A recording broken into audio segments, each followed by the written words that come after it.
1997 Land Rover Discovery. This is a 300 TDI automatic, Japanese import, imported in the country 15 years ago or somewhat about that, and owned by the same owner ever since.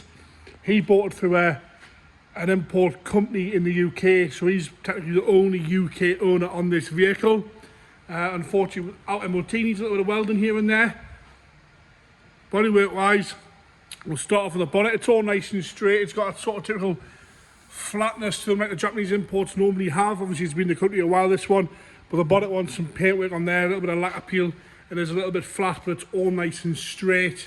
You can see on the fade on the roof as well, we've got some sun fade to the lacquer on the roof as well. As we come down onto the lights, nice and clear. Bumper corners got a few little marks on them there. You can see it's got a big sump guard on the front there as well, and some knobbly tyres on it. As we come round, again, all clear. There's some sort of haziness to the indicator lens there. As we come down the wing, all nice and straight, but the lacquer is cracking on the wing. You can see that, so it looks like someone scotched it down, but that is the lacquer there. As we come across the bottom of the doors, no signs of major alley rash or corrosion. The lacquer, you can see that the camera's picking up, it's like really hazy. Looks like someone has like flattened it down. A little bit of corrosion on the door tops there, a little bit of alley rash here. As we come down the rear arch, you've got a little bit here on the bottom of that door lip. Around the back of the arch is all right. A few little bits, but nothing major. Apart from wanting, it does want some paint work. You can see the haziness in the paint on both sides. Sort of standard import wind deflectors there. Like I say, we've got these Cooper STs on it. The door itself is all right, apart from that bit at the top there. You see the alley rash there as we come round onto the rear bumper. Again, the light lenses are all okay. Rear bumper's got a few little marks in it, and the plastic's a little bit grey. Both sides are the same there. Again, light lenses are all okay. Rest of the tailgate in the corners, got a little bit of corrosion on the bottom, just starting there. Quite a small amount, and a little bit there, but it's not in the actual corner where they normally go. Automatic 300 TDI, this one. Spare wheel there, you've got a tow bar with presumably a 7-pin in there, yes, 7-pin. As we come around onto the passenger side, a little bit of corrosion at the bottom there, you can see that. As we come round, a little bit starting on the door, and again this side sort of really flat, and it looks like there's loads of scratches, but it's the lacquer sort of cracking. As we come down the top of the passenger rear door, again got some corrosion on the door tops, but it is nice and straight down both sides. Across the bottom of the door there, tiny little bit on the bottom of the passenger front door and the passenger rear door. Bottoms of the sills are all okay. A little bit of a ding here in the wing. The camera's picking that dent up there, but the rest of the arch again, nice and solid. Wants a little bit of welding for the MOT, but the shed itself wants a paint with a nice good base to start with. Interior wise, interior is lovely on this one. Door card is all nice and tidy. The mats are good. The seat has a little bit of wear on it. See, it's just starting to come away at that seam there. A little bit of wear on it, but nothing major at all.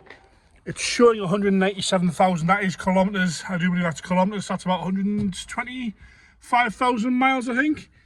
Dashboard's all nice and clean and tidy. Interior is really nice on this one. Aftermarket head unit. Centre console showing no wear at all the plastics are nice around there. The armrest is good with a cubby box lid, is all nice and clean and tidy. Steering wheel is nice as well. A little bit of wear, but not bad at all. All the dials nice and easy to read. Nice and clean in there.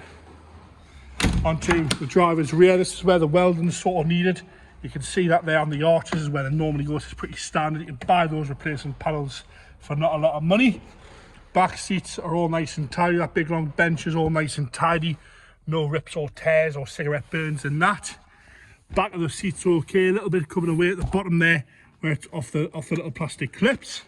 But the carpet again nice and straight. Headlining, they start to sag a little bit, but not the worst I've seen by a long shot, that's for sure. Door card again nice and clean and tidy. as we go into the rear. It's a 7-seat this one as well, with the fold down seats. We've got some various spare bits of trim that come with the car. I believe that might be to delete this row of seats, but you've got your pop down seats there on the side. Even the rear door card is lovely and clean and tidy in there. As we go into the passenger rear, again, door card's lovely and tidy. You can see where it wants some welding here. You can see that there. Like I say, it hasn't got an MOT, this one. Nice and tidy again. The interior is really, really nice. Probably worth it just for the interior on this and the engine. Again, door card's lovely and straight. Passenger seat, a little bit of wet at the bolster, but again, no rips or tears. Lovely, lovely condition, that. No issues with the dashboard either. Like I say, headlining sagging a little bit, but it's all lovely, clean and tidy in the interior, with your big knobbly tyres as well. All adds up. I'll get the bonnet opened here and we'll have a look inside there, and then we'll get it fired up. It's a Land Rover, I should know where that is. It's on the other side. Bear with us there for a second, and we'll go around and open the bonnet and we'll get it fired up there. I say automatic with your high-low as well. Electric windows. Give us a second there and we'll get this bonnet opened. Bit of dodgy camera work for a second when we open this bonnet. Right, into the engine bay now. So you've got some solid pipes there, all nice and tidy in here. We'll try and get a good look at those inner wings and the bulkhead as much as we can, but all nice and straight and tidy in there from what I can see. I'm not sure if it needs any welding on the bulkhead. Can't really see that far down. All the inner arches. I can stick the camera underneath a little bit so we can have a bit of a look at the chassis there. See what's going on with that.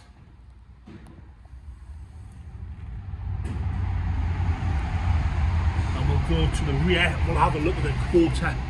This sort of bit here where they normally go. You can see that there. And on this side.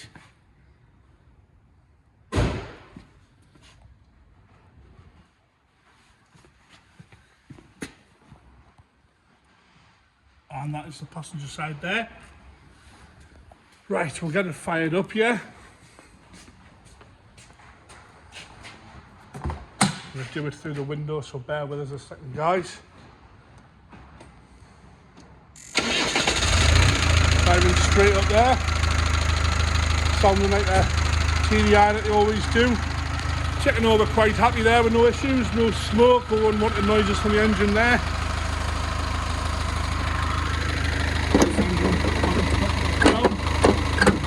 There you have it, 1997 Land Rover Discovery 300 TDI automatic in blue. Like I say, imported the country some 15 years ago.